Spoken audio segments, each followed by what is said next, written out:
is a land of diversity like no other. You drive 1 hour and already the people worship different deities, speak a different language, and of course eat different food. So here we are today at Dakshin in the Sheraton Park Hotel to explore the profound culinary diversity of southern India.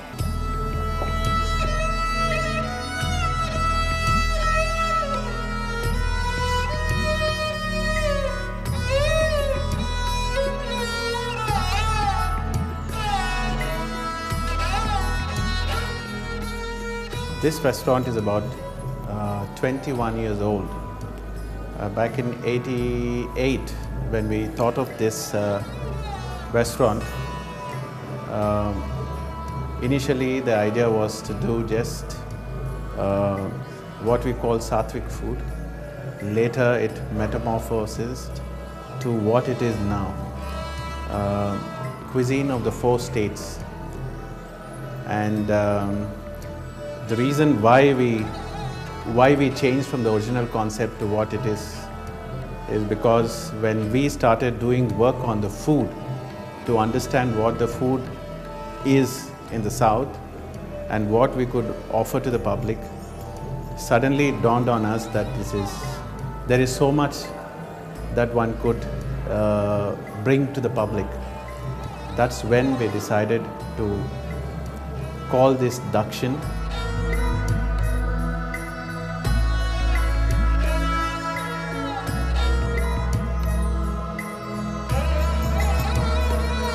In Dakshin, about 30 items will be the new menu. Okay, in 4 states, Andhra, Tamil Nadu, Karnataka and Kerala, we search for the lot of menus items there, and out of that we select the best one, we will put it in the menu.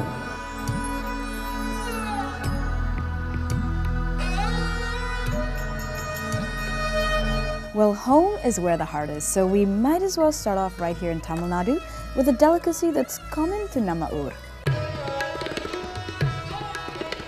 The unique aromas and flavors that are so characteristic of the cuisine of Tamil Nadu are the result of the blending of spices like curry leaves, cardamom, cinnamon, coriander, and nutmeg, to name just a few.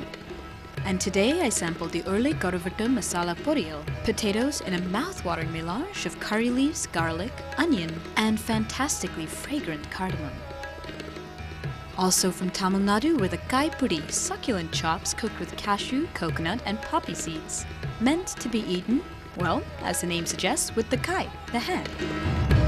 Now, when I think of Kerala, I think of serene backwaters, pristine coastlines, elegantly lined with coconut trees, and herein lies one of the key ingredients to Kerala cuisine, coconut. So as you see over here in this curry, coconut's either used as coconut milk, or it can be grated. It's used as a flavoring or thickening agent. Let's have a little taste of the mutton stew.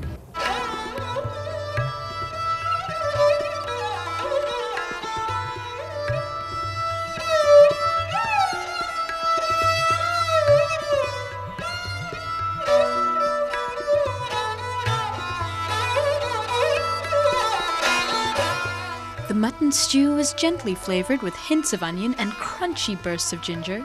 It's traditionally eaten with light, fluffy appam on the side, a combination that made me feel like I died and gone to Kerala.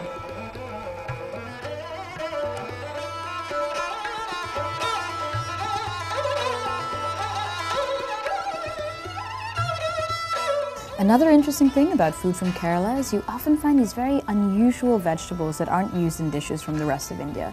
Vegetables like snake gourd, ash gourd, plantain.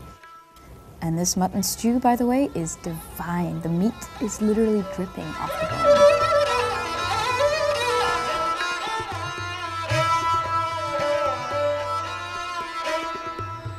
bone. We have traveled and covered the 4 states. I have spent a lot of time with different communities. I have to say communities because India as people, we have different lifestyles and very unique eating styles. Everything is dictated by the community. That's when we understood the intricacies of the South Indian food. And where we say our motto is recreate traditions. That's the byline of Dakshin. then you have to be more close to what is authentic. So what we prepare, what you serve here, is what you would normally find in various homes in the south.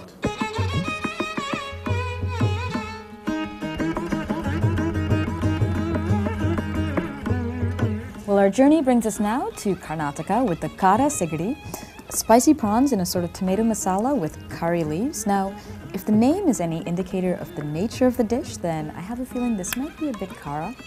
If so, my buttermilk to the rescue.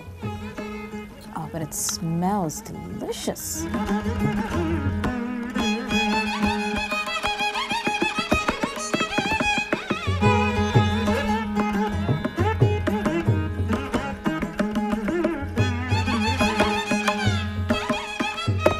The prawns were alive with flavor, the likes of which pleased and teased my palate. The aromas were as intricate as they were exquisite, making for a fascinating tasting experience.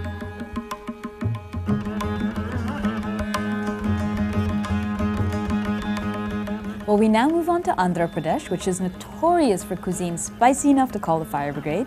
Now, I have the perga pulisa, which is a mix of curd, onions, tomato, some mustard seeds as well, to be eaten with rice. Now, my feeling is that because there's curd, it might not be so spicy, which might spare me a call to the fire brigade after all.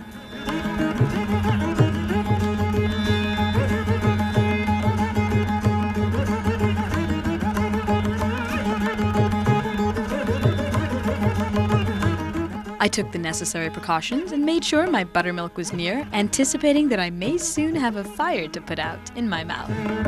Well, the end of my tasty tour was here, and the limit of my stomach's capacity was near. I had no choice but to surrender to the will of nature and stop eating. I should have surrendered 4 dishes ago, but hey, who's counting? For the grand finale, I sailed once again over to the rich coastlines of Kerala for a divine ending. Well, we end back in Kerala with a lovely little rice-based dessert, the elle are. Now, this is stuffed with jaggery and coconut. I can smell cardamom as well. I think the last time I had this dessert was on a beautiful houseboat in Kerala. I'm hoping a taste will take me back there.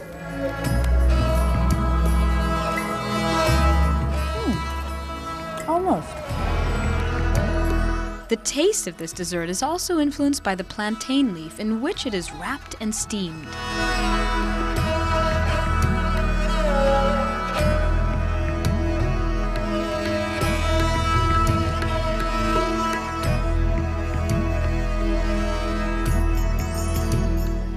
Well, our exploration has come to its sweet end, but if you want to join me on my culinary travels, all you have to do is shift your brain into gear and answer me the following question.